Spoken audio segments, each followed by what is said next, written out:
भारत के संसदीय लोकतंत्र की सबसे और सर्वोच्च संस्था देश की संसद में कांग्रेस अध्यक्ष से मल्लिकार्जुन खड़गे और समाजवादी पार्टी के अध्यक्ष श्री अखिलेश यादव का वक्तव्य इस ओर सबका ध्यान आकर्षित करता है। ये दोनों वक्तव्य न केवल इनके सनातन धर्म विरोधी चरित्र को उजागर कराता है, बल्कि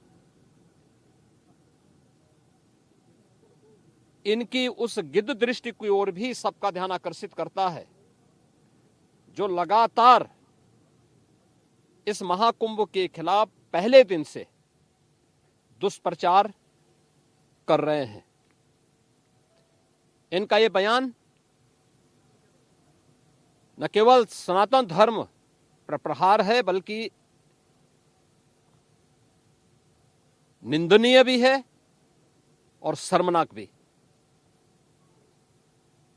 कांग्रेस अध्यक्ष का यह कहना कि प्रयागराज कुंभ में मौनी अमावस्या के दिन हजारों लोग मर गए,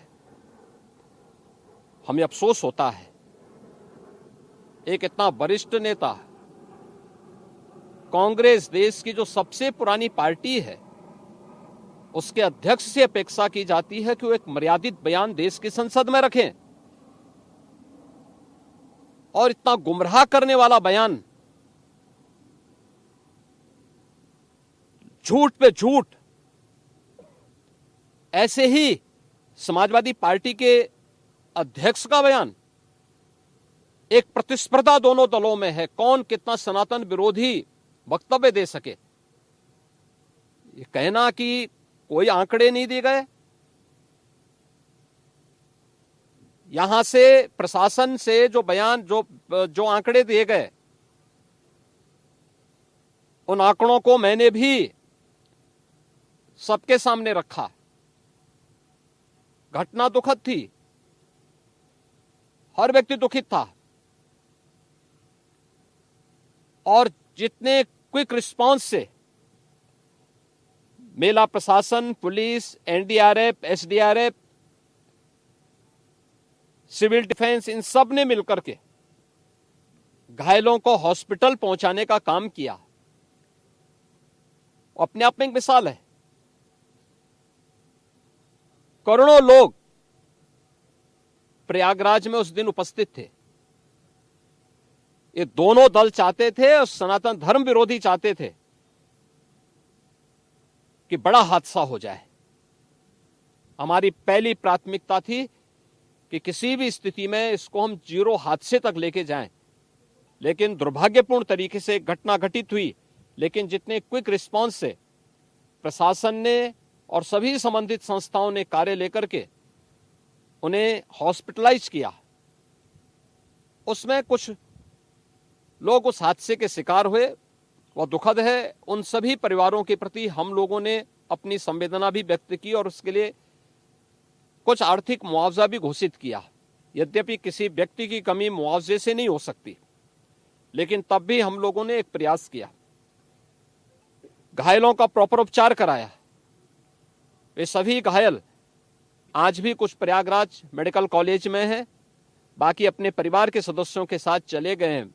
मैंने भी, मेरे साथ मेरे मंत्रियों ने भी, प्रशासन ने भी, प्रदेश के मुख्य सचिव ने भी, प्रदेश के डीजीपी ने भी उन सभी लोगों से मुलाकात की थी। और मैं तो देखकर बहुत चौंक था कि जो लोग प्रयागराज मेडिकल कॉलेज में भर्ती थे, जब मेरी उनसे बातचीत हो रही थी, तो उनमें से सभी लोग ये कहा, उनके द्वारा कहा जा रहा, साहब व्यवस्था में खामी नहीं, लेकिन हमारी किस्मत है या फिर ऐसी स्थिति पैदा हुई। और उनके सभी पहलुओं को लेकर के सरकार भी जांच करा रही है और उसके लिए एक न्यायिक कमीशन भी हमने तत्काल गठित किया है। लेकिन हमारी पहली प्राथमिकता थी कि जो ये लगभग 8 से 9 करोड़ लोग प्रयागराज में उपस्थित हैं, इन्हें सुरक्षित उनके घरों के लिए वापस भेजना। इन दोनों दलों और सनातन धर्म विरोधी उन सभी लोगों के वक्तव्य, जो लोग ये गुमराह करने वाले वक्तव्य दे रहे हैं कि लाखों लोगों ने स्नान नहीं किया, सरासर गुमराह करने वाला है। ये वक्तव्य देना कि कोई अमृत स्नान या साय स्नान नहीं हुआ, ये भी गुमराह करने वाला वक्तव्य है और सनातन धर्म की अवमानना ही नहीं, बदनाम करने की साजिश का एक हिस्सा है। कोई परंपरा बाधित नहीं हुई। मौनी अमावस्या का स्नान पहले दिन सायंकाल 7:30 बजे से प्रारंभ हो गया था और अगले दिन पूरे दिन भर देर सायंकाल तक मौनी अमावस्या का मुहूर्त था। स्वाभाविक रूप से अखाड़ों ने हादसे के तत्काल बाद मेला प्राधिकरण के साथ बातचीत करके अपने स्नान को स्थगित किया था कुछ देर के लिए, और फिर जब मेरी उनसे बातचीत हुई दोपहर के बाद सभी अखाड़े और पूज्य संतजन, आचार्य महामंडलेश्वर, वे इस स्नान का हिस्सा बने और वही परंपरागत तरीके से सभी स्नान भी हुए। इस महाकुंभ में 3 अमृत स्नान थे, मकर संक्रांति, मौनी अमावस्या और बसंत पंचमी। इन तीनों में अमृत स्नान हुए जिसमें सभी अखाड़े भागीदार बने। पौष पूर्णिमा से आयोजन प्रारंभ हुआ। समाजवादी पार्टी के अध्यक्ष का यह वक्तव्य भी कि सरकार ने 100 करोड़ की घोषणा की थी, मुझे लगता है कि उनको बयान थोड़ा पढ़ना चाहिए। ये लोग 12 बजे सो करके उठने वाले लोग हैं। कार्यालय स्टाफ जिस प्रकार का इन्हें नोट बना करके देता है, ये उस प्रकार का वक्तव्य बना करके सामने प्रस्तुत करते हैं और फिर उसके अनुसार उसको लीडर के रूप में नहीं बल्कि एक रीडर के रूप में सबके सामने उस वक्तव्य को पढ़ करके अपनी जगहंसाई करते हैं और राजनेताओं की भी जगहंसाई करते हैं। यही स्थिति इन्होंने, मैंने बार बार कहा कि महाकुंभ में 40 से 45 करोड़ श्रद्धालु इस पूरे महाकुंभ के आयोजन में भागीदार बनेंगे, और मुझे बताते हुए ये भी प्रसन्नता है कि पिछले 22 दिन के अंदर इस महाकुंभ में 38 करोड़ श्रद्धालु अब तक यहां आ चुके हैं। अगले 22-23 दिन तक यह आयोजन और चलेगा। इन 22 दिनों के अंदर भी श्रद्धालुओं के आने की पूरी वो है। आज भी आप देख रहे होंगे, कल बसंत पंचमी अंतिम अमृत स्नान संपन्न हुआ। माघी पूर्णिमा 12 फरवरी को और महाशिवरात्रि 26 फरवरी को होगा।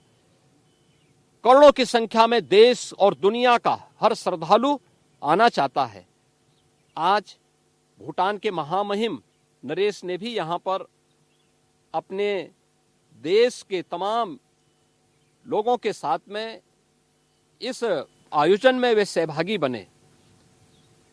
पूरी दुनिया आ रही है, लेकिन इन दलों ने जिन्होंने सनातन धर्म के खिलाफ सफारी लेकर के एक षड्यंत्र करने में लिप्त हैं, इनका षड्यंत्र कामयाब नहीं होगा। 29 जनवरी के हादसे की तह में हम लोग जाएंगे, षड्यंत्रकारियों को बेनकाब करेंगे और उन्हें सजा कैसे दिलाई जाती है यह आपने उत्तर प्रदेश के अंदर पिछले 8 वर्ष के अंदर देखा होगा। आगे भी आप इसको देखते रहिए।